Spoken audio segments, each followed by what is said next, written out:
Hello everyone, how are you all? I hope you are all good and doing great.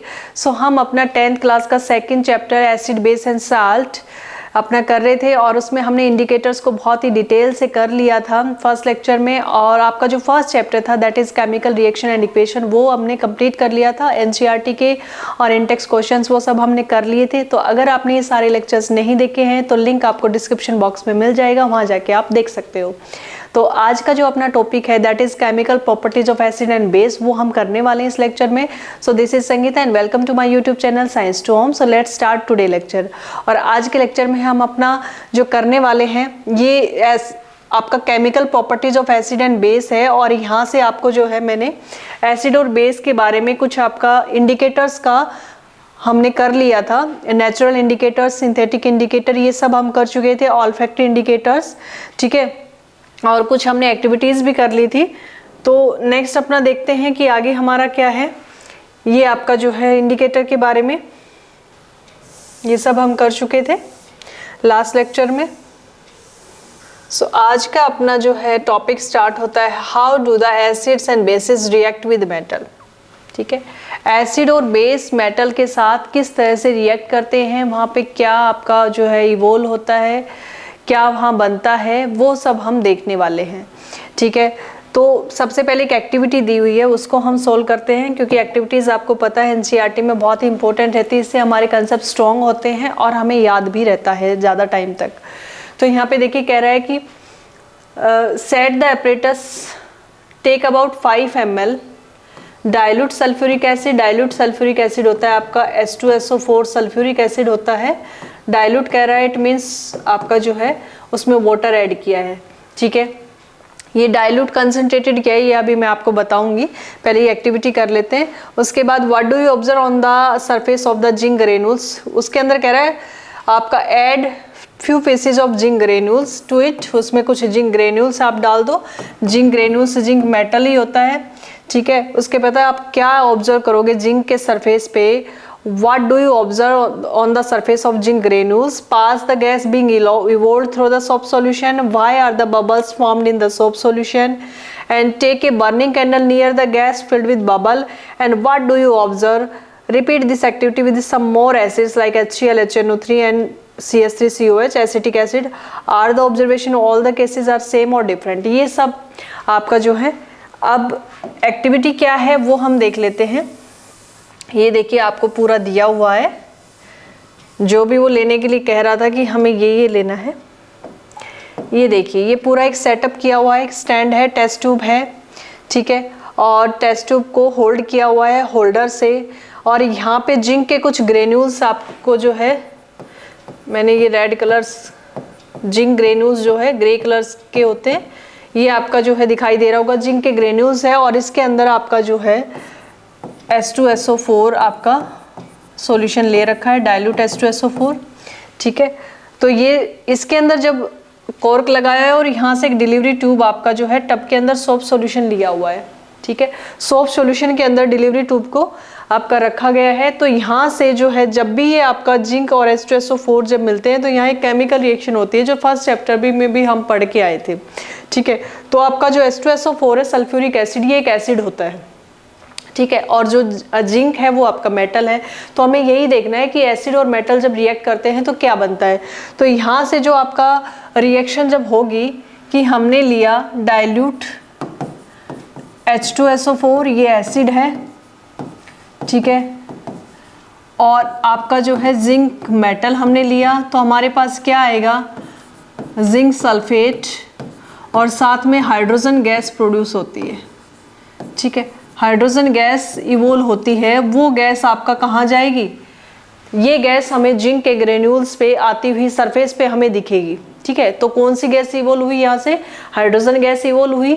और वो gas जब आपका soap solution में जाएगी तो सोप सॉल्यूशन में हाइड्रोजन गैस डिजोल्व नहीं होगी, does not gate dissolve into the soap solution. जब सोप सॉल्यूशन में डिजोल्व नहीं होगी तो वहाँ से वो आपके जो है बबल्स फॉर्म में सोप के बबल्स बनेंगे, वो हाइड्रोजन गैस के साथ भरे हुए होंगे और वो आपके ऊपर की तरफ उठेंगे। ठीक है। तो ये शॉप के बबल्स हैं और हाइड्रोजन गैस इनके अंदर भरी हुई है। तो हाइड्रोजन गैस जो है वो एयर से भी हल्की होती है, तो इसलिए जो है बबल्स आपके एयर के अंदर इस तरह से आपको उड़ते हुए दिखाई देंगे। और जैसे ही आप बर्निंग कैंडल यहाँ पास में लेके जाओगे तो ये जो बबल्स है जिसमें हाइड्रोजन गैस भरी हुई है, तो यहाँ पे आपका बर्निंग कैंडल जैसे इसके पास लेके जाओगे तो यहाँ पॉप साउंड की आवाज आएगी, यानी कि बर्निंग कैंडल जो है वो पॉप साउंड के साथ आवाज करेगी जहां जहां उसका आपका बबल्स हाइड्रोजन गैस। तो हाइड्रोजन गैस का जो है वो बर्निंग कैंडल नियर ले जाते हैं तो पॉप साउंड टेस्ट आपका किया जाता है और वहां पे पॉप साउंड की ही आवाज आती है, पप इस तरह से हमें सुनाई देता है। तो यहाँ हम कहेंगे कि आपका जो है हमें क्या मिला, एसिड जब भी मेटल के साथ रिएक्शन करता है तो हाइड्रोजन गैस इवोल्व होती है। ये हमारी जो है रिएक्शन है, एसिड की मेटल के साथ जो एक्टिविटी है, केमिकल प्रॉपर्टीज है, वो हम कह सकते हैं। तो फर्स्ट केमिकल प्रॉपर्टी क्या है, when acid react with metal always the hydrogen gas is evolve. और कोई भी एसिड हो, आपका यहाँ पे जो डिफरेंट एसिड दे रखे हैं HCl, अगर HCl लोगे तो भी हाइड्रोजन गैस इवोल्व होगी, HNO3 लोगे तो भी आपका हाइड्रोजन गैस इवोल्व होगी। कोई और आपने एसिड लिया है CH3COH एसिटिक एसिड, तो भी आपका हाइड्रोजन गैस इवोल्व होगी। तो हमारे पास जो आया, हम ये कह सकते हैं when the acid react with metal, हमारे पास क्या बनेगा, when the acid react with metal,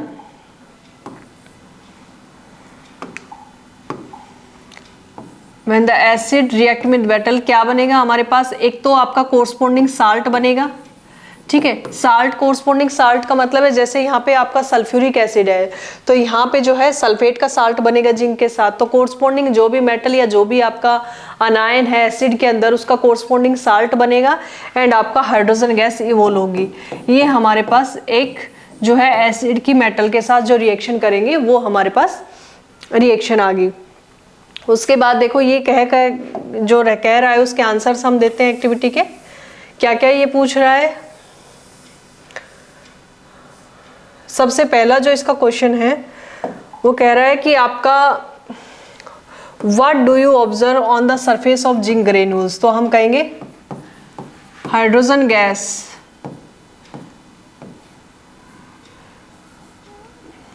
bubbles of hydrogen gas आप कह सकते हो, ठीक है। Bubbles of hydrogen gas, bubbles of hydrogen gas on the surface of are observed on the surface of zinc granules, ठीक है। तो फर्स्ट का आंसर हमारा ये हो गया, आर ऑब्जर्व्ड, यहां कह सकते हो आप are observed. Bubbles of hydrogen gas are observed on the surface of zinc granules. Second क्या कह रहा है, पास द गैस, कौन सी gas, hydrogen gas, being evolve through the soap solution. तो कौन सी गैस पास करेंगे, यहाँ पे हाइड्रोजन गैस जो इवोल्व हुई है वो सोप सॉल्यूशन के अंदर पास करेंगे, ठीक है। उसके बाद कह रहा है कि why are the bubbles formed in the soap solution, because hydrogen gas does not get dissolved in soap solution, because hydrogen gas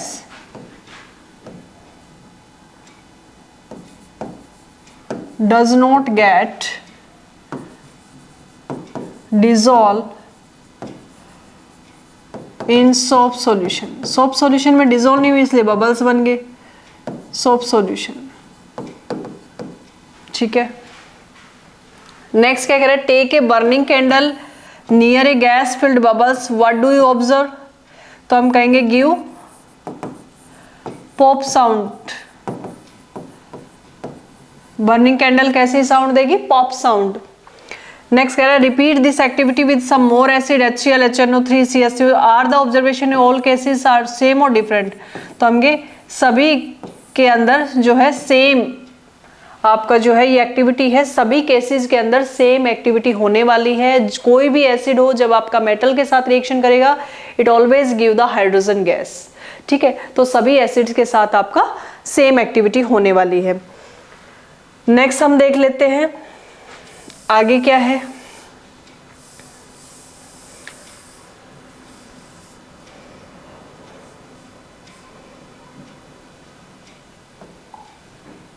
next कह रहा है आपका note that the metal in the above reaction displace the hydrogen. यहाँ पे हुआ क्या कि देखो आपका, हमने फर्स्ट चैप्टर में डिस्प्लेसमेंट रिएक्शन पढ़ी थी, ठीक है। तो वहाँ पे क्या था, एक आपका सॉल्यूशन लेते थे और एक हम जो है नेटिव फॉर्म के अंदर मेटल लेते थे। तो यहाँ पे भी वही बात है, आपका एक सॉल्यूशन है सल्फ्यूरिक एसिड है डाइल्यूट, और सेकंड आपका जो है नेटिव फॉर्म के अंदर, नेटिव का मतलब होता है प्योर फॉर्म, जब किसी के साथ कंबाइन ना हो मेटल। तो आपका जो जिंक मेटल है वो आपकी प्योर फॉर्म के अंदर प्रेजेंट है। तो हमारे पास हम ये कह सकते हैं ये डिस्प्लेसमेंट रिएक्शन आ गई कि आपका जो है जिंक आपका नेटिव फॉर्म के अंदर है मेटल, ठीक है, ये आपका नेटिव फॉर्म के अंदर मेटल है या प्योर फॉर्म के अंदर मेटल है, और प्लस हम ले रहे हैं H2SO4, वो आपका कैसा है, डाइल्यूट है, ठीक है, उसको डाइल्यूट किया गया है। तो ये हमारे पास जो है सॉल्यूशन से, तो हमने क्या देखा था डिस्प्लेसमेंट रिएक्शन में कि आपका जो सॉल्यूशन है उससे एक एलिमेंट जो है वो मोर रिएक्टिव मेटल से क्या होगा, डिस्प्लेस होगा। तो यहाँ पे जो हम कहेंगे जिंक जो है वो हाइड्रोजन से आपका ज्यादा रिएक्टिव है, ठीक है। तो यहाँ पे आपका जो है जिंक हाइड्रोजन से ज्यादा रिएक्टिव है, तो hydrogen displace the zinc displace the hydrogen from the sulphuric acid, यानी कि आपका जिंक ज्यादा रिएक्टिव है हाइड्रोजन से। तो यहाँ पे जिंक उसको डिस्प्लेस कर देगा उसके सॉल्यूशन से और अपना सॉल्यूशन बना लेगा, सल्फ्यूरिक एसिड का जो सल्फेट आयन है उसके साथ जिंक सल्फेट आपका जो है सॉल्यूशन बना लेगा और हाइड्रोजन गैस को इवोल्व कर देगा। तो यहाँ ये डिस्प्लेसमेंट टाइप रिएक्शन है, तो यहाँ पे जिंक डिस्प्लेस करेगा किसको, हाइड्रोजन को, और क्या बना देगा, जिंक सल्फेट, और हाइड्रोजन गैस आपका इवोल्व होगी। तो it is a type of displacement reaction जहाँ पे एक एलिमेंट दूसरे एलिमेंट को क्या करता है, डिस्प्लेस करता है। तो ये हम फर्स्ट चैप्टर में सब पढ़ के आए हैं, डिस्प्लेसमेंट, डबल डिस्प्लेसमेंट, वो सारे लेक्चर्स जो है वहाँ पे आपके फर्स्ट चैप्टर में आपको मिलेंगे, तो लिंक में आप जाके देख सकते हो वो lectures. Note that metal in the above reaction displace the hydrogen atom from the acids as a hydrogen gas and forms a compound called salt, and thus the reaction of the metal with an acid can be summarized as, तो वो आपका salt बना लेगा। तो कोई भी corresponding salt कोई भी मेटल हो सकता है, कोई भी एसिड हो सकता है, जरूरी नहीं ये रिएक्शन कोई भी मेटल कोई भी एसिड होगा तो वो हमेशा हाइड्रोजन गैस को इवोल्व करेगा और कोरस्पॉन्डिंग साल्ट बनाएगा, ये आपको याद रखना है, ठीक है। तो हमारे पास आ गया acid plus metal, salt plus hydrogen gas, तो ये हमारे पास एक जो है समराइज हमने कर लिया इसको। नेक्स्ट अपनी एक्टिविटी है, कह रहा है कि place a few pieces of granules of zinc metal in a test tube, add 2 ml of sodium hydroxide solution and warm the content of the test tube, repeat the test rest of the steps in activity 2.3 and record your observation. यानी कि आपका जो 2.3 के अंदर हमने किया, वहां पे हमने क्या किया, एसिड अगर मेटल के साथ रिएक्शन करेगा तो हमें क्या मिलेगा, हाइड्रोजन गैस प्लस हमें साल्ट मिलेगा। ये अभी अभी हम करके आए हैं। तो ये कह रहा है कि सेम एक्टिविटी जो है आप उसके साथ करके दिखाओ, बेस के साथ। सोडियम हाइड्रोक्साइड क्या होता है, आपका जो है बेस होता है। तो एसिड के साथ तो हमने देख लिया कि हाइड्रोजन गैस जो है इवोल्व होगी, अब बेस के साथ क्या होने वाला है, तो वो ये सब कहना चाह रहा है। तो हम ये कहेंगे बेस के साथ अगर देखें तो सारे बेस जो है वो हाइड्रोजन गैस इवोल्व नहीं करेंगे, ठीक है। बट एक दो एग्जाम्पल ऐसे हैं आपके जो अगर उनकी रिएक्शन जो है मेटल के साथ अगर होती है तो वो बेस जो है वो हाइड्रोजन गैस इवोल्व करते हैं। जैसे एग्जाम्पल है हमारा, अगर हमने जिंक, यही आपका जो है मेटल लिया जिंक, ठीक है, और साथ में हमने ले लिया जो है NaOH, वहाँ पे हमने लिया था सल्फ्यूरिक एसिड, NaOH लिया, यहाँ में इसका नाम है सोडियम हाइड्रोक्साइड, ठीक है। सोडियम हाइड्रोक्साइड क्या होता है, बेस, सोडियम हाइड्रोक्साइड बेस है ये, तब हमने एसिड लिया था। अब कह रहा है बेस के साथ क्या हाइड्रोजन गैस इवोल्व होगी, वही सेम एक्टिविटी आप करके देखो। तो यस, ये जो एग्जांपल है हम ये कहेंगे बेस के साथ जो जिंक मेटल है वो बेस के साथ भी, इसीलिए जो जिंक है और एल्यूमिनियम ये दो मेटल ऐसे इनको एम्फोटेरिक नेचर का माना जाता है, because they evolve the hydrogen gas with acid as well as base. जो दोनों के साथ जो रिएक्शन शो करता है, दोनों के साथ जिसकी केमिकल प्रॉपर्टीज जो होती है उनको उसको एम्फोटेरिक नेचर का बोला जाता है, एम्फोटेरिक। तो जिंक और एल्यूमिनियम दो मेटल ऐसे हैं जो एसिड और बेस दोनों के साथ जो है रिएक्शन करता है और दोनों के साथ जो है हाइड्रोजन गैस इवोल्व करता है। तो यहाँ पे जो जिंक हमने एसिड के साथ लिया तब हाइड्रोजन गैस इवोल्व हुई, अब बेस के साथ भी क्या होगा, आपका जो है हाइड्रोजन गैस इवोल्व होगी। लेकिन यहाँ आपका जो कंपाउंड बनेगा, जो साल्ट बनेगा, उसका नाम आपको हमेशा याद रखना है। यहाँ क्या बनने वाला है, यहाँ बनेगा Na2ZnO2 और प्लस आपका जो है हाइड्रोजन गैस इवोल्व होगी, ठीक है। और ये Na2ZnO2 क्या है, इसको हम बोलते हैं सोडियम जिंकेट। सोडियम जिंकेट इसका नाम अक्सर पूछा जाता है इस रिएक्शन को, और हमेशा इसका नाम याद रखना है कि जब भी आपका जिंक बेस के साथ रिएक्शन करेगा और उस बेस में भी आपका जो है आपका मेटल जो है वो सारे मेटल बेस के साथ रिएक्शन करके हाइड्रोजन गैस इवोल्व नहीं करते, बट एसिड सारे जो है वो आपके मेटल के साथ रिएक्शन करके हमेशा हाइड्रोजन गैस इवोल्व करेंगे। कोई भी मेटल हो एसिड के साथ हमेशा हाइड्रोजन गैस देगा, बट बेस सारे हाइड्रोजन गैस इवोल्व नहीं करेंगे मेटल के साथ। कुछ मेटल ऐसे हैं जो बेस के साथ रिएक्शन करेंगे और वो हाइड्रोजन गैस देंगे, तो उसमें आपका जिंक है और एल्यूमिनियम है, ये दोनों ही मेटल एम्फोटेरिक नेचर के हैं। तो यहाँ पे आपका क्या बना, सोडियम जिंकेट। फॉर्मूला मैं आपको दोबारा लिख के दिखा देती हूँ, Na2ZnO2, इसका नाम है सोडियम जिंकेट, ध्यान रखोगे आप हमेशा, सोडियम जिंकेट। तो जो अबो एक्टिविटी में ऐसा हुआ था, जैसे हमने 2.3 जो एक्टिविटी अभी अभी हमने एसिड के साथ की थी, वो सेम यहाँ पे सारी चीजें वही होंगी, सेम होगा। आपका हाइड्रोजन गैस इवोल्व होगी, अगर बर्निंग कैंडल को उसके पास लाएंगे तो पॉप साउंड टेस्ट वो भी देगी। तो यहाँ पे सारी चीजें सेम होने वाली है। ऐसे अगर एल्यूमिनियम इसकी जगह मेटल होता तो वो एसिड के साथ भी रिएक्शन करता है एंड वो बेस के साथ भी रिएक्शन करता। तो ये दोनों मेटल ऐसे हैं, जिंक और एल्यूमिनियम, दोनों का आप ध्यान रखोगे कि ये दोनों क्या करते हैं, आपका एसिड और बेस दोनों के साथ रिएक्शन शो करते हैं। उसके बाद नेक्स्ट क्या कह रहा है आपका, ठीक है, इस कंटेंट को हमने वार्म किया और ये हाइड्रोजन गैस इवोल्व करेगा और बाकी सब सेम होने वाला है। तो हमारी जो ऑब्जर्वेशन है सेम एज इट इज जो है 2.3 एक्टिविटी में थी, वही आपका जो है हाइड्रोजन गैस इवोल्व होगी। उसके बाद जो है बबल्स बनेंगे सॉल्व सॉल्यूशन में, उसमें डिलीवर करेंगे, देन बर्निंग कैंडल को उसके पास लेके जाएंगे, then it give the pop sound test. सब कुछ सेम होने वाला है, ठीक है। तो आपको बस मेटल का ध्यान रखना है, एल्यूमिनियम एंड जिंक, ठीक है। ये कैसे हैं, एम्फोटेरिक, एम्फोटेरिक मेटल है ये, ठीक है। और दोनों ही एसिड और बेस दोनों के साथ रिएक्शन करेंगे और दोनों ही क्या होंगे, आपके हाइड्रोजन गैस इवोल्व करेंगे। नेक्स्ट हमारे पास है, ये देखिए, ये हमारे पास रिएक्शन आ गई। ये कह रहा है the reaction that takes place can be written as follows, ठीक है। तो ये रिएक्शन इंपॉर्टेंट है, आप इसको अच्छे से कर लोगे, ठीक है। तो वहां पे मैंने इसको बैलेंस नहीं किया था, Na2ZnOH बन रहा है और हमने यहाँ जो है NaOH लिया था, तो उसमें आप देख लोगे इसको 2NaOH कर लोगे, रिएक्शन को बैलेंस, रिएक्शन बैलेंस हो जाएगी। तो यहाँ पे आपका 2NaOH हो जाएगा, तभी वो रिएक्शन Na2ZnOH बनेगा। तो यहाँ पे आपका जो है ये रिएक्शन बैलेंस है, इधर आप देख लीजिए, 2NaOH प्लस Zn क्या बन जाएगा, Na2ZnO2 प्लस H2। तो Na2ZnO2 क्या होता है, सोडियम जिंकेट, ठीक है। तो you find again that hydrogen is formed in this reaction,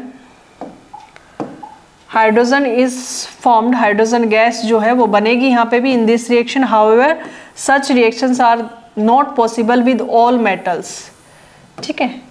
यानी कि सभी मेटल ऐसा नहीं करते, सिर्फ हमें ध्यान रखना है सिर्फ जिंक बेस के साथ रिएक्शन करेगा एज वेल एज वो एसिड के साथ भी रिएक्शन करेगा और दोनों के साथ रिएक्शन करके हाइड्रोजन गैस देगा, ठीक है। ऐसे आपका एल्यूमिनियम जो है एसिड के साथ भी रिएक्शन करेगा एंड बेस के साथ भी रिएक्शन करेगा और दोनों के साथ हाइड्रोजन गैस इवोल्व करेगा, ठीक है। नेक्स्ट जो एक्टिविटी है हमारे पास वो क्या है, how do metal carbonate and metal hydrogen carbonate react with acid. तो देखो एक एक्टिविटी हमें दी गई है, पहले उसको हम देख लेते हैं।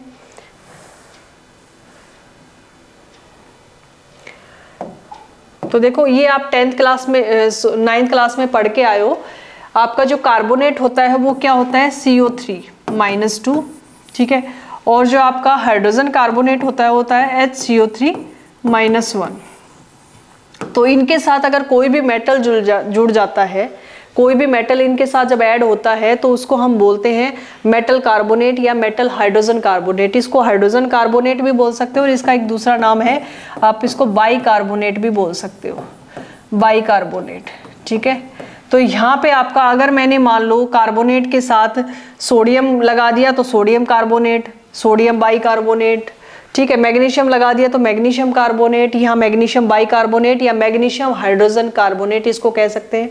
तो कोई भी मेटल इनके साथ जुड़े तो उसको हम मेटल कार्बोनेट और मेटल हाइड्रोजन कार्बोनेट उस मेटल के नाम के साथ आ जाएगा इसका नाम। तो कहता है कि एसिड अगर इनके साथ रिएक्शन करता है मेटल कार्बोनेट या मेटल बाई कार्बोनेट के साथ तो क्या बनेगा। तो उनकी एक्टिविटीज जो है हमें दी हुई है वो एक बार हम देख लेते हैं। कह रहा है कि 2 टेस्ट ट्यूब ले लो, ठीक है, उसको ए और बी नाम दे दो आप। टेक 0.5 ग्राम सोडियम कार्बोनेट ले लो। सोडियम कार्बोनेट आपका होता है Na2CO3, ठीक है, एंड टेस्ट ट्यूब ए में। और अब 0.5 ग्राम जो है सोडियम हाइड्रोजन कार्बोनेट ले लो। सोडियम हाइड्रोकार्बोनेट यानी सोडियम बाई कार्बोनेट जो है वो आपका NaHCO3 टेस्ट ट्यूब बी के अंदर। Add 2 ml dilute HCl to both test tube, दोनों के अंदर HCl ऐड करो। इसमें भी कर दिया मैंने, इससे में भी HCl ऐड कर दिया। तो कह रहा है कि व्हाट डू यू ऑब्जर्व, तो हमें क्या मिलेगा। Pass the gas produce in each case through the lime water. Lime water होता है कि आपका कैल्शियम हाइड्रोक्साइड, ठीक है।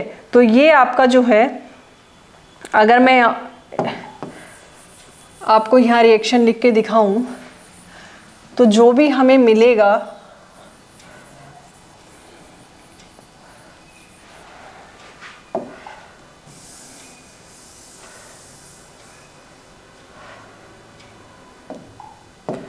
ये हमारे पास आया, हमने लिया sodium carbonate Na2CO3 and second हमने लिया NaHCO3। ये सोडियम बाई कार्बोनेट है, ये सोडियम कार्बोनेट है, और प्लस इसके अंदर जो है हमने HCl ऐड कर दिया। यहाँ पे भी मैंने HCl ऐड किया और यहाँ पे भी मैंने HCl ऐड किया। तो आप ध्यान रखोगे जहाँ पे भी कार्बोनेट आ रहा है, चाहे वो मेटल कार्बोनेट है या हाइड्रोजन कार्बोनेट है, ठीक है, मेटल हाइड्रोजन कार्बोनेट, चाहे आपका जो HCO3 है, ठीक है, चाहे ये HCO3 है, चाहे आपका CO3 है, जहाँ पे भी ये आएगा और इसके एसिड के साथ जब रिएक्शन होगी तो ये हमेशा ही CO2 गैस देगा ही देगा। यहाँ पे 2 प्रोडक्ट जो है वो हमेशा सेम होने वाले हैं, चाहे कोई भी मेटल हो इसके साथ, कोई भी एसिड हो, हमेशा CO2 और H2O तो देगा ही देगा। और बाकी साल्ट जो है आपका कोरस्पॉन्डिंग बनेगा, आप कौन सा मेटल ले रहे हो उसका साल्ट बनेगा, ठीक है, आप कार्बोनेट ले रहे हो या बाई कार्बोनेट उसी हिसाब से आपका साल्ट बनेगा, लेकिन CO2 और H2O जरूर निकलेगा। तो यहाँ 2 जो बाई प्रोडक्ट है वो हमेशा रहने वाले हैं, तो आप यहाँ ध्यान रखोगे। तो यहाँ पे देखो सोडियम 2 है तो मैं इसको 2HCl कर देती हूँ, क्योंकि आगे जो है ये 2NaCl जाके बन जाएगा। तो हमें रिएक्शन को बैलेंस करना भी ध्यान रखना है। तो यहाँ पे आपका जो है क्या बनेगा,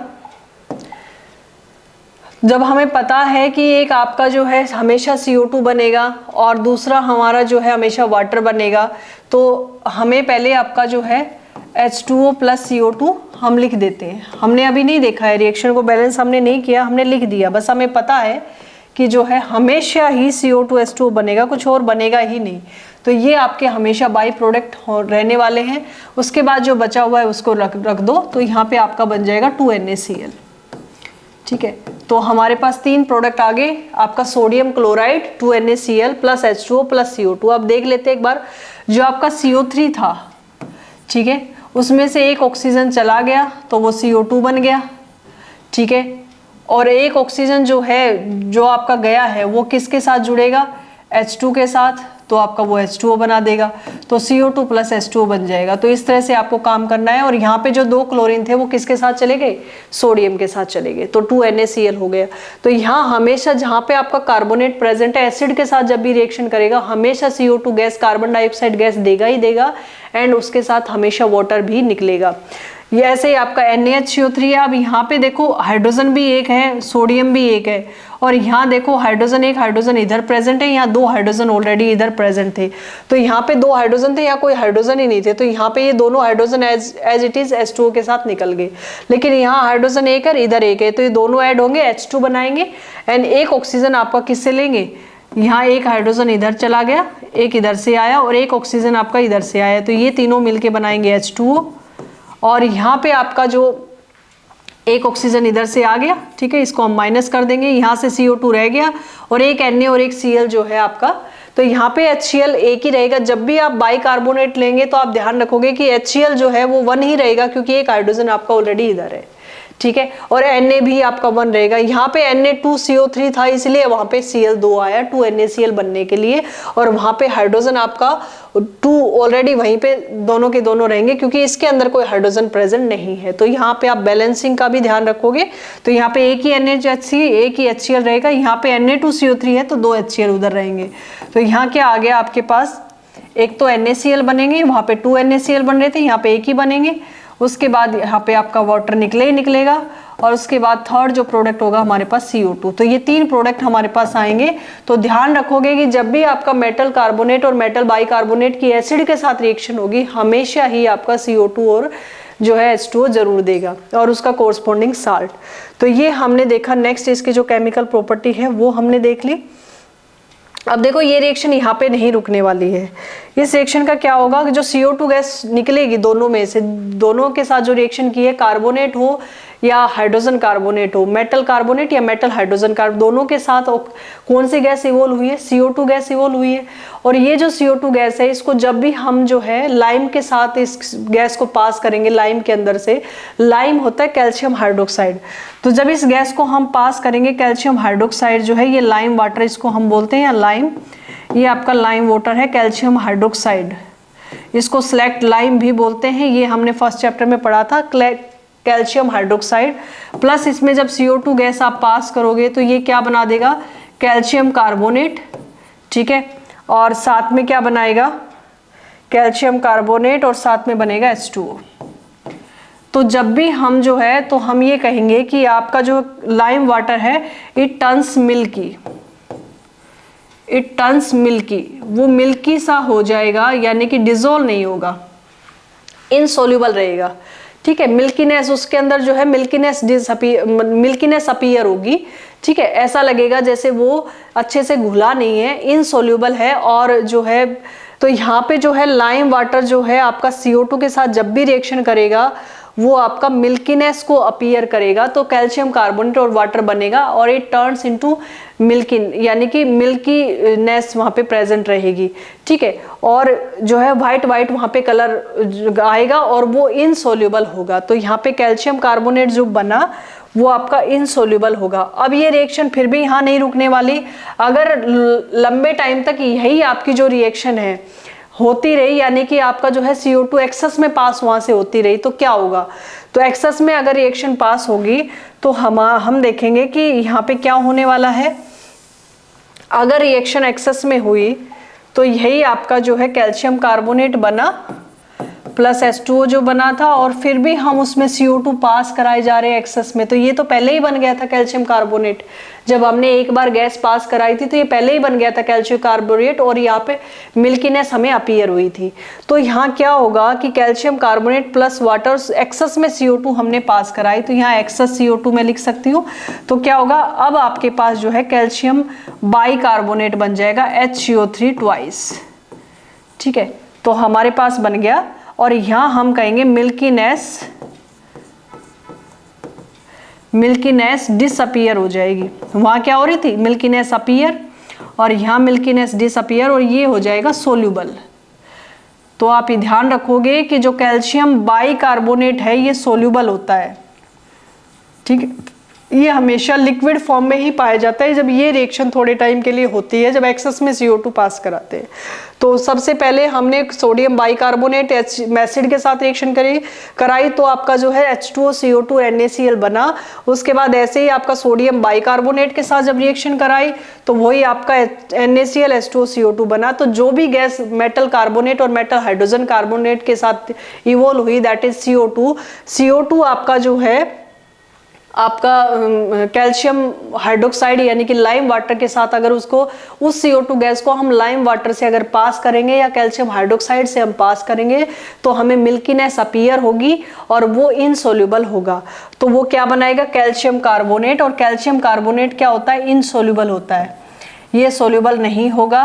लेकिन अगर हमने एक्सेस में CO2 पास कराई इसी रिएक्शन में, तो कैल्शियम कार्बोनेट और वाटर जो बन रहा था उसमें हमने एक्सेस में और CO2 पास करा दी, तो आपका क्या बन जाएगा, कैल्शियम बाइकार्बोनेट या कैल्शियम हाइड्रोजन कार्बोनेट, और यहाँ पे मिल्कीनेस दोबारा से डिसअपीयर हो जाएगी और वो सोल्यूबल हो जाएगा। तो कैल्शियम बाइकार्बोनेट या कैल्शियम हाइड्रोजन कार्बोनेट जो बना है यहाँ इस प्रोडक्ट में, ये आप कहोगे हमेशा ही लिक्विड फॉर्म में पाया जाता है, सॉलिड फॉर्म में ये आपका अनस्टेबल होता है। ठीक है, तो यहाँ हमने कर लिया। अब ये सारी की सारी जो रिएक्शन मैंने आपको समझाई ये सब इसमें दी हुई है, इसको हम एक बार देख लेते हैं। और ये बहुत ही इंपॉर्टेंट है और इसमें घुमा फिरा के किसी भी तरह से क्वेश्चन आ सकता है। आपको एक स्टेटमेंट दे देगा, आपको खुद सोचना है कि क्या दिया हुआ है और क्या यहाँ पे कौन सी गैस इवोल्व हो रही है, कैसे रिएक्शन करेगी, तो वो आप सब खुद देखोगे। तो यहाँ देखिए ये सारी जो है रिएक्शंस आपको दी हुई है।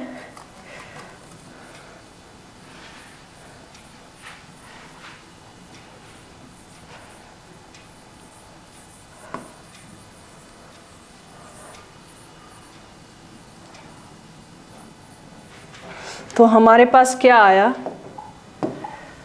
टेस्ट ट्यूब ए के अंदर हमने लिया सोडियम जो है कार्बोनेट प्लस HCl, तो 2NaCl बना, H2O बना, CO2 बना।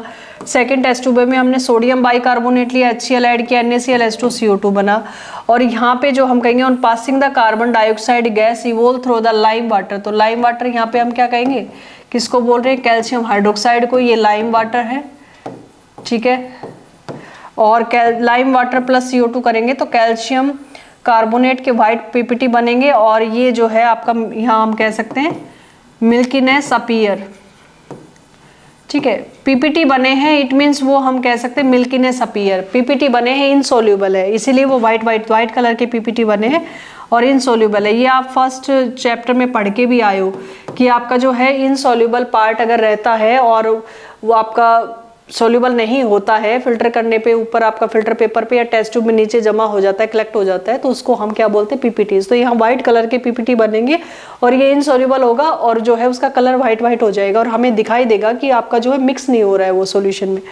और ऐसे ही फिर हम इसको जब पास करेंगे दोबारा, तो अगर कैल्शियम कार्बोनेट के अंदर से और H2O जो बना उसमें एक्सेस में अगर CO2 पास होगी, ठीक है, एक्सेस में, तो अभी मैंने आपको बताया ये जो है क्या बन जाएगा, कैल्शियम बाइकार्बोनेट HCO3 ट्वाइस, और यहाँ जो है ये सोल्यूबल हो जाएगा। ठीक है, तो हम कहेंगे मिल्कीनेस जो है वो डिसअपीयर होगी। ये देखिए आगे दिया हुआ है, मिल्कीनेस क्या हो जाएगी, डिसअपीयर हो जाएगी। तो कहेंगे limestone, chalk and marble are different form of calcium carbonate. ठीक है, लाइमस्टोन, चाक है या मार्बल है, are different form of calcium carbonate, उन सब के अंदर कैल्शियम कार्बोनेट ही प्रेजेंट होता है। एंड ऑल मेटल कार्बोनेट्स और hydrogen carbonates react with acid to give a corresponding carbon dioxide gas and water. तो आप हमेशा ध्यान रखोगे मेटल कार्बोनेट या मेटल हाइड्रोजन कार्बोनेट एसिड के साथ जब भी रिएक्शन करेंगे कोरस्पॉन्डिंग साल्ट देंगे, CO2 गैस देंगे एंड वाटर देंगे। ठीक है, ये हमेशा आप ध्यान रखोगे कि कोई भी आपका जो है मेटल हाइड्रोजन कार्बोनेट हो और मेटल कार्बोनेट हो, कोई भी मेटल उनके साथ प्रेजेंट हो, अगर वो एसिड के साथ रिएक्शन करेंगे तो हमेशा ही CO2 गैस, H2O और उनका कोरस्पॉन्डिंग साल्ट बनाएंगे। ठीक है, नेक्स्ट कह रहा है how do acid and base react with each other, एक दूसरे के साथ इनकी रिएक्शन क्या होती है। तो उसके लिए सबसे पहले हम एक्टिविटी को देखते हैं, देखो उसके थ्रू वो समझाने की कोशिश करता है, तो ये हमें जो है पहले समझनी है। कह रहा है take about 2 ml dilute NaOH। ठीक है, हमने NaOH लिया 2 ml और in a test tube and add 2 drops of phenolphthalein. तो फिनोफ्थिलीन आपको पता है इंडिकेटर है और एसिड के साथ इंडिकेटर है आपका फिनोफ्थिलीन, सिंथेटिक इंडिकेटर है, ये हमने लास्ट लेक्चर में किया था। और वो उसका जो खुद का कलर है न्यूट्रल बेस में, मतलब जब तक वो एसिड और बेस के साथ नहीं मिलता वो कलरलेस होता है। ठीक है, तो फिनोफ्थिलीन कलरलेस होता है, एसिड के साथ जाएगा तो भी कलरलेस रहेगा, एसिड के साथ उसका कलर चेंज नहीं होता, लेकिन बेस के साथ जब वो मिलता है तो पिंक कलर आपका अपीयर होता है। तो यहाँ पे हम कहेंगे हमने 2 ड्रॉप जो है फिनोफ्थिलीन के डाले, फिनोफ्थिलीन। ठीक है, तो क्या मिलेगा हमें, पिंक कलर मिलेगा, पिंक कलर अपीयर। क्योंकि ये आपका क्या है, बेस है, और बेस के साथ जब भी ये इंडिकेटर है, जब भी आपका फिनोफ्थलीन इंडिकेटर जाएगा तो पिंक कलर आपको देगा, पिंक कलर अपीयर, ये हमें मिला, ठीक है।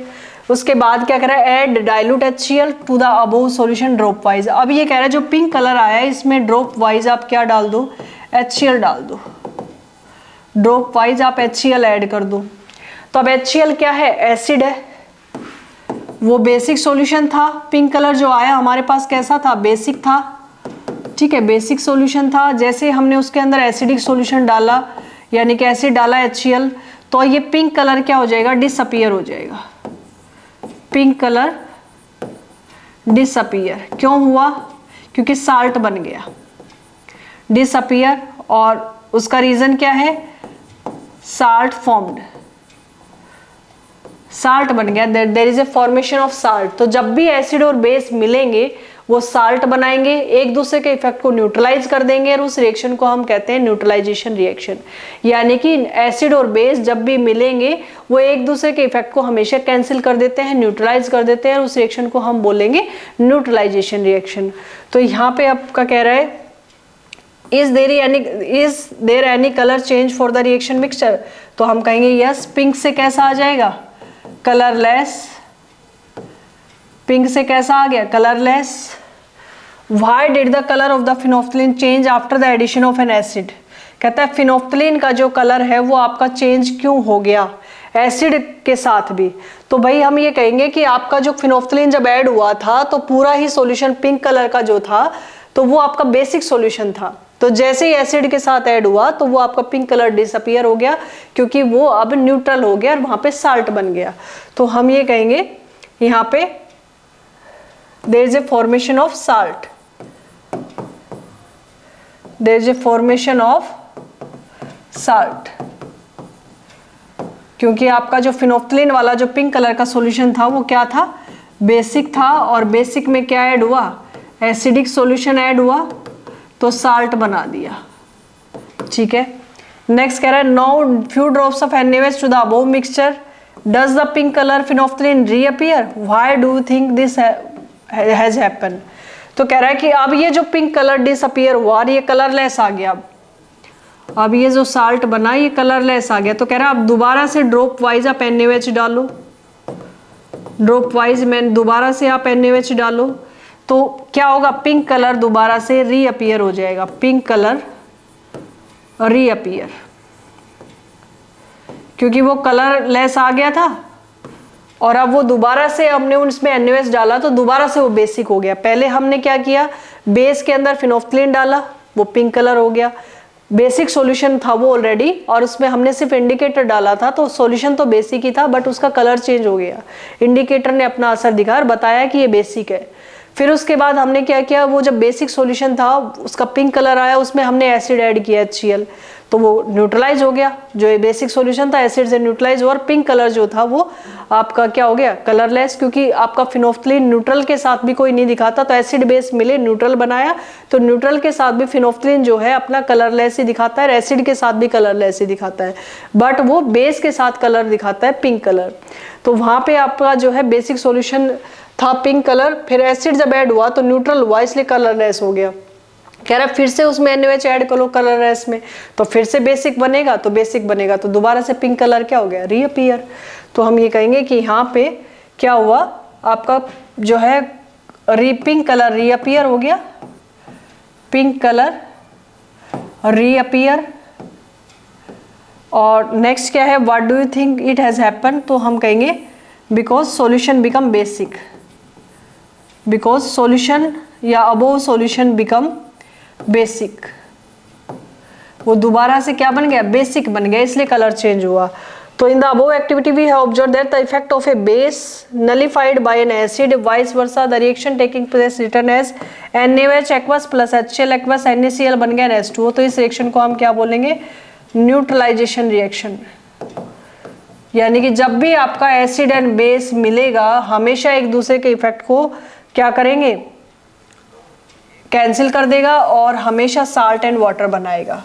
तो एसिड एंड बेस जब भी आपके मिलेंगे वो क्या बनाएंगे, एसिड एंड बेस जब भी मिलेंगे तो साल्ट एंड वाटर बनाएंगे। तो ये हमारे पास रिएक्शन आ गई, base plus acid, salt plus water. तो NaOH आपका बेस है, एक्वस क्योंकि वाटर में डिजोल्व किया, HCl आपका जो है एसिड है, एक्वस, ठीक है। और ये बनाएंगे NaCl प्लस वाटर, ठीक है, लिक्विड लिक्विड। ये हमारे पास रिएक्शन आ गई, ठीक है। एक्वस बन जाएगा ये भी। एक्वस का मतलब होता है NaOH जो है उसकी पैलेट्स होती है, छोटी छोटी गोलियां, उसको वाटर में डिजोल्व किया जाता है तब उसका सॉल्यूशन बनता है। तो solution in water aqueous solution. ऐसे आपका HCl जो है जब एक्वस होता है तो ही रिएक्शन कर पाता है। उसके बाद आपका NaCl एक्वस ही बनेगा एंड वाटर आपका लिक्विड में। नेक्स्ट कहता है reaction of metallic oxide with acid. तो देखो हमने इसके लिए एक रिएक्शन मैंने आपको अभी जो है एक हमारे पास रिएक्शन आई थी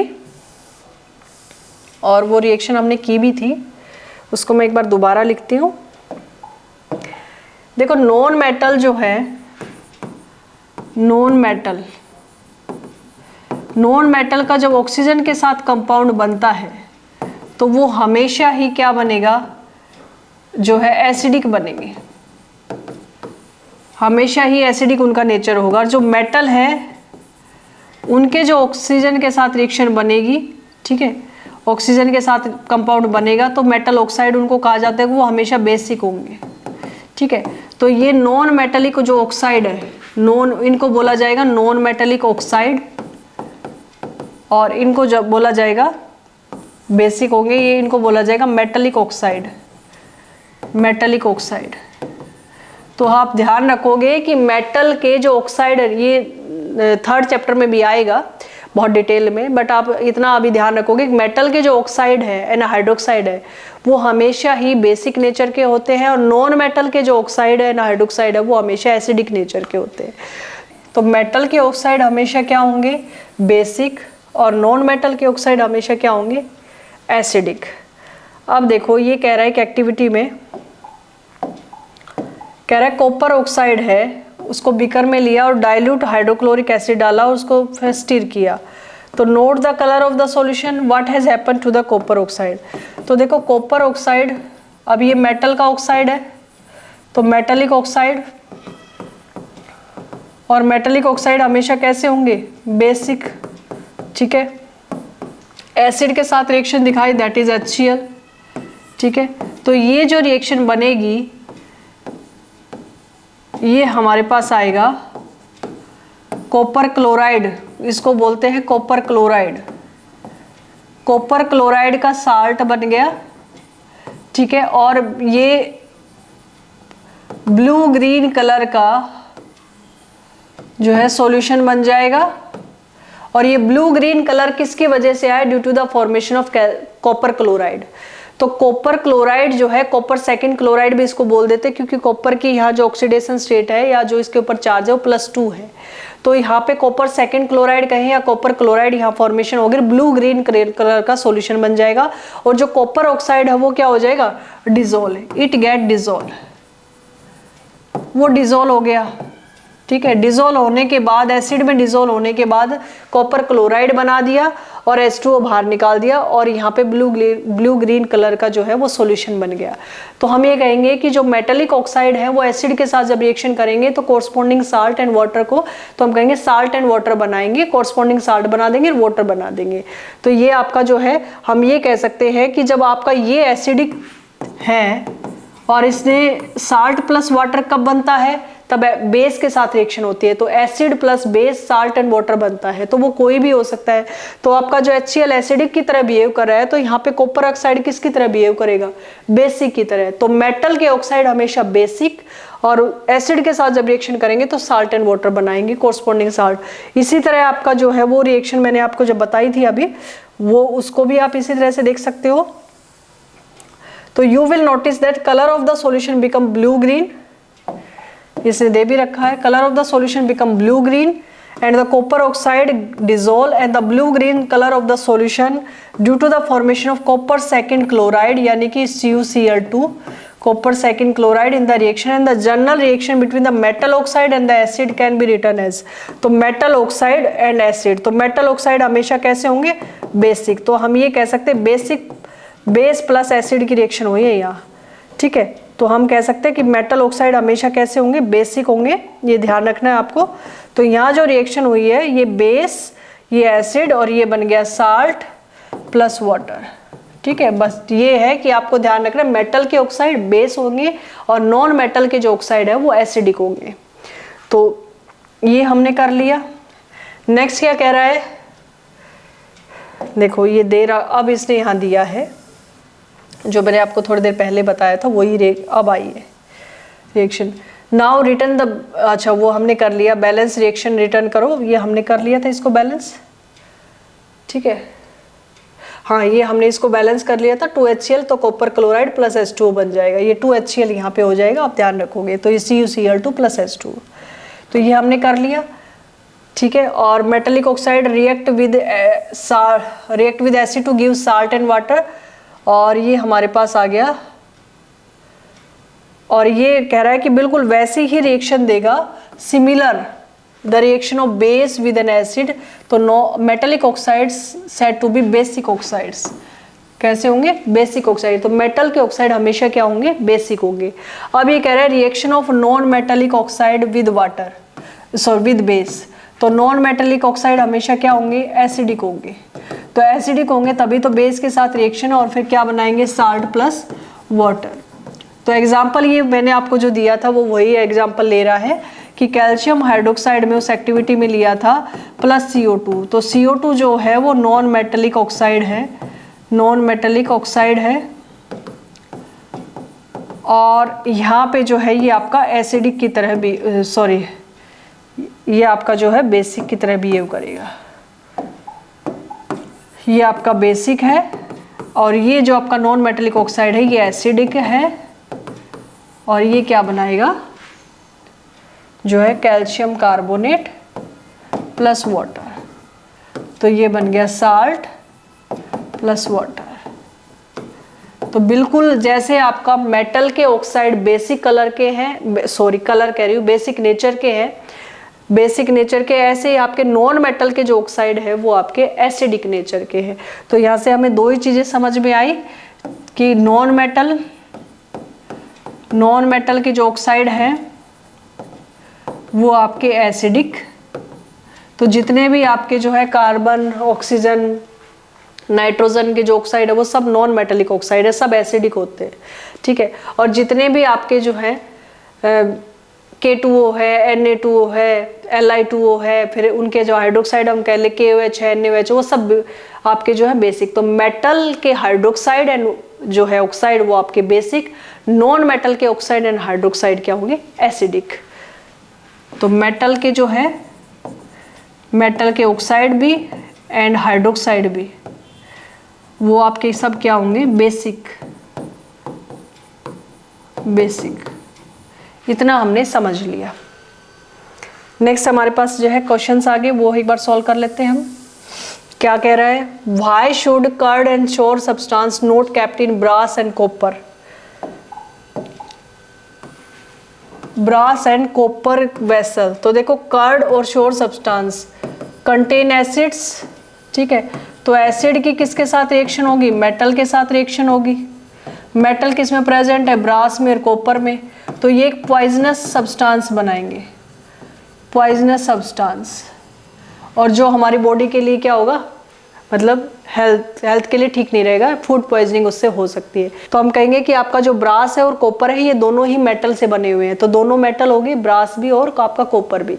तो दोनों ही जो है मेटेलिक सब्सटेंस है। और श्योर सब्सटेंस और कर्ड में क्या होता है, एसिड होता है। तो एसिड प्लस मेटल क्या बनाएंगे, एक पॉइजनस सब्सटेंस बनाएंगे, और वो हमारे जो है फूड पॉइजनिंग कर सकता है। तो इसलिए हम उसको नहीं कैप्ट कर सकते। नेक्स्ट क्या है, which gas is usually liberated when acid react with metal. तो कौन सी गैस ये एसिड के साथ, मेटल के साथ रिएक्शन होगी तो हमेशा क्या होती है, हाइड्रोजन गैस लिबरेट होती है।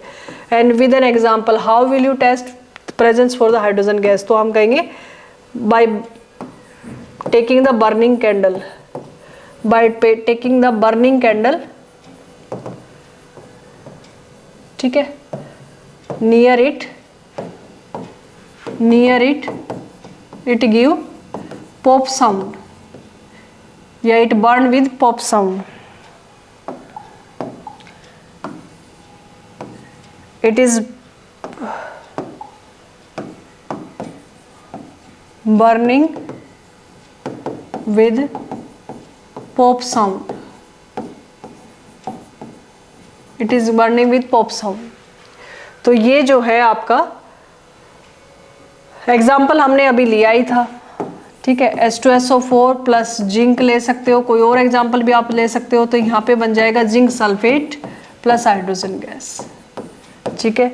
नेक्स्ट है metal compound react with dilute hydrochloric acid to produce the effervescence, the gas evolved extinguishes a burning candle, write the balance chemical equation for the reaction, one of the compound is calcium chloride. तो ये बहुत important है, ये मैं आपको समझा देती हूँ।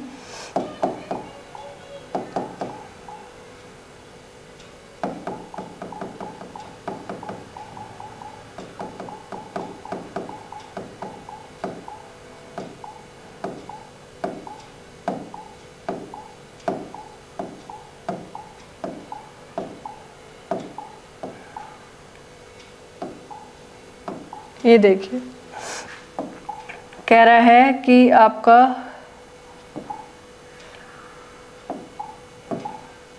क्या कह रहा था कि आपका कोई कंपाउंड था, उसमें एक जो है कुछ गैस इवोल्व हुई है, ठीक है, और उसमें एक जो कंपाउंड है वो आपका जो है कैल्शियम क्लोराइड है, ठीक है। तो कौन सी गैस वो इवोल्व हो सकती है, ये बेसिकली वही एग्जांपल है आपका कार्बोनेट वाला। तो कह रहा है कोई मेटल कार्बोनेट है और वहाँ से कौन सी गैस इवोल्व होगी, ठीक है, जब वो आपका एसिड के साथ रिएक्शन करेगा तो कौन सी गैस इवोल्व होगी, और वो जो गैस इवोल्व हुई है वो बर्निंग कैंडल को बुझा देगी। एक्सटिंग्विश का मतलब है बर्निंग कैंडल को बुझा रही है, तो बुझाने का मतलब CO2 गैस जो है वो आपका आग को बुझा देती है, ठीक है। कार्बन डाइऑक्साइड जलाने के लिए ऑक्सीजन की जरूरत होती है, बुझाने के लिए कार्बन डाइऑक्साइड की, ठीक है। तो आपके जो है इसमें हम ये कहेंगे जब वन ऑफ द कंपाउंड आपका कैल्शियम क्लोराइड बना है साल्ट, तो वो तभी बन सकता है तब आप या तो कैल्शियम कार्बोनेट लो या आप कैल्शियम बाइकार्बोनेट लो। ये जब आप दो कंपाउंड आप लोगे तभी आपका ये साल्ट बनेगा एसिड के साथ। तो कैल्शियम बाइकार्बोनेट तो ले नहीं सकते क्योंकि ये सॉलिड में क्या होता है, अनस्टेबल होता है, ये थोड़ी देर के लिए ही बन पाता है। जब आप जो कहोगे कैल्शियम कार्बोनेट प्लस वाटर वाली जो रिएक्शन थी उसमें एक्सेस में हम CO2 पास कराते हैं, तो फिर आपका क्या बनता था कि मिल्कीनेस जो है वो डिसअपियर होगी, वो सोल्यूबल हो जाते थे PPT कैल्शियम कार्बोनेट के, और फिर आपका कैल्शियम बाइकार्बोनेट लिक्विड स्टेट में ही बनता है। तो ये स्टेबल होता है सिर्फ लिक्विड फॉर्म के अंदर, सॉलिड में ये अनस्टेबल होता है, तो ये तो हम ले नहीं सकते। वो कह रहा है कि आपको जो है कार्बोनेट ले लिया, तो हमने जो है अपना कैल्शियम कार्बोनेट के साथ काम कर लेते हैं और देखते हैं क्या बना। तो कैल्शियम बाइकार्बोनेट तो यहाँ हो नहीं सकता क्योंकि ये अनस्टेबल है, सॉलिड में ये हमें नहीं मिलता। तो हमने लिया कैल्शियम कार्बोनेट, ठीक है, ये हमारे पास कार्बोनेट हो गया, प्लस हमने ले लिया जो है HCl, ठीक है, 2HCl। तो ये हमारे पास बन गया कैल्शियम क्लोराइड, बैलेंस मैंने इसको साथ साथ कर दिया, प्लस हमें पता ही है CO2 प्लस H2O हमारे पास आएगा, ठीक है। तो यहाँ कौन सी गैस इवोल्व हो रही है, CO2 गैस यहाँ पे इवोल्व हो रही है, और जब भी हम बर्निंग कैंडल के पास ये इसको लेके जाएंगे तो बर्निंग कैंडल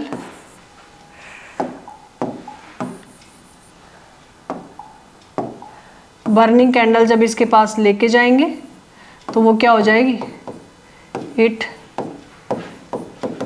एक्सटिंग्विश, मतलब बुझा देगी, it extinguish the burning candle को ये बुझा देगी। तो ये हमारे पास कंपाउंड पूछा है, कंपाउंड क्या हो सकता है, तो कंपाउंड का नाम क्या हो जाएगा, कैल्शियम कार्बोनेट, और कैल्शियम मेटल कार्बोनेट है ये, प्लस उसके साथ एसिड के साथ उसकी रिएक्शन हुई और वो क्या बनाएगा आपका एक कंपाउंड कैल्शियम क्लोराइड बनाया उसने, plus H2O and plus CO2, और CO2 गैस जो इवोल्व हुई बर्निंग कैंडल उसके पास लेके आए तो बर्निंग कैंडल को उसने बुझा दिया। तो टोटली उसका जो है सॉल्यूशन ये है। तो आप ध्यान रखोगे कि जब भी आपका इस तरह का बोलता है कि एक कंपाउंड कैल्शियम का बन रहा है, कैल्शियम क्लोराइड है, कुछ और कैल्शियम का कोई और आपका साल्ट बना रहा है, कैल्शियम सल्फेट बना सकता है, यहाँ पे H2SO4 ले तो HCl की जगह, तो कैल्शियम क्लोराइड बोल रहा था इसलिए हमने HCl लिया, एसिड यहाँ क्या लिया, HCl लिया, तो HCl से कैल्शियम क्लोराइड उसने बना दिया। तो आप जब उसने ये बोला है कि कौन सा कंपाउंड वो हो सकता है, तो कैल्शियम कार्बोनेट हमेशा सॉलिड स्टेट में स्टेबल होता है, ठीक है। कैल्शियम बाइकार्बोनेट हमें यहाँ नहीं लेना है क्योंकि वो सॉलिड स्टेट में अनस्टेबल होता है। तो ये हमारे पास क्वेश्चंस हो गए और देख लेते हैं अब अभी हमने कितना सा कर लिया।